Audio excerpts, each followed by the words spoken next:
रडून तुम्ही पाणी घ्या, उपचार घ्या. मी बोलत नाही, ही मीडिया बोलती, मीडियाने बघितलंय आणि आम्हाला कोणाला दाखायची गरज नाही माझा मराठा काय आहे. एक येत नसल्यावर लोक नाटकं करावं लागत असते. इथे बघा डोक्यावरती गरजत आहे, इजा लावत्या 2000 पाऊशे तरी मराठी इथं उभा आहे.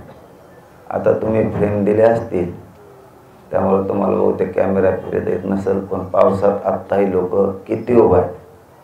जर विनंतीनं तुम्ही दाखवलं ना तर या राज्याला सरकारला कळण खरंच मराठी शिकला तर वेंद्यात सुद्धा उभा आहेत. 23 लाखात आहेत, हजारात बी नाहीत.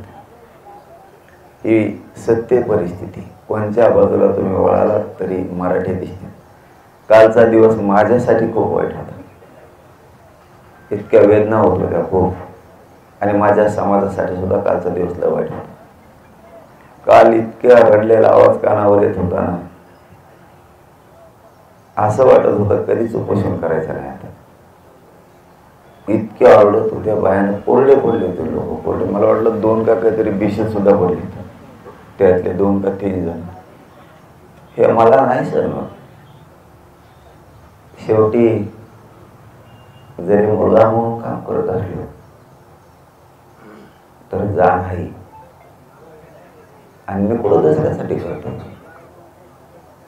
मराठा समाजाचे पोरं मोठे झाले पाहिजे म्हणूनच करतो. माझ्या स्वार्थासाठी नाही करत. पण तुम्ही ऐकतच नाही. कामधंदे भरून इकडं चिखलात यायचं. मी आहे म्हणलं नाही कित्येक तरी वेळेस. मी एकटा असलं म्हणजे मला थोडं फ्रेश काम करता येतं. तुम्ही मायबाप असले की माझ्यावर दडपण येतं. तुम्हाला काय होऊ नये.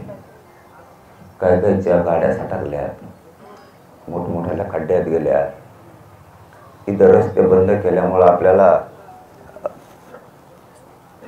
दोन्ही बाजूने जावं लागलं. कॅनॉलच्या रोडने जावं लागलं, काहीला चिखलात जायला लागलं. कालचा दिवस अवघड होता. काल आई बहिणी खूप आरडत होत्या की तुम्ही उपोषण नाही करायचं, तुम्ही पाणी घ्या, सलाईन घ्या. मला नाही वाटत मी मुद्दाम करावं म्हणून. पण शेवटी एखाद्याचा मी मुलगा आहे, एवढ्या मोठ्या समाजाचा मी मुलगा आहे. माझ्या खांद्यावर जबाबदारी एवढं समजून घ्या. कधीच मराठ्यांचे पोरं हे लोक मोठे करू लागणार नाहीत. आपलेच श्रीमंत मराठी आपल्या गरीब मराठ्यालाच एकजूट येऊन एक ताकद दाखवून आपले लेकरं मोठे करावं लागणार. लय केले हो तुम्ही 70 वर्षात लोक मोठे, लय मोठे गेले. आपल्या लेकराचं काय. आज शेतकरी मराठा रात्रंदिवस शेतात काम करून चिखलात, पावसात, उन्हात वाट बघतो माझं लेकरू कधी नोकरीला लागत. पैसे घातलेत, कष्ट केलेत, व्याजाने काढले, ते वाटतोय आरक्षणाची. मजूर मराठा वाट बघतो आरक्षणाची. कोण वाट बघत नाही मराठ्यांचं.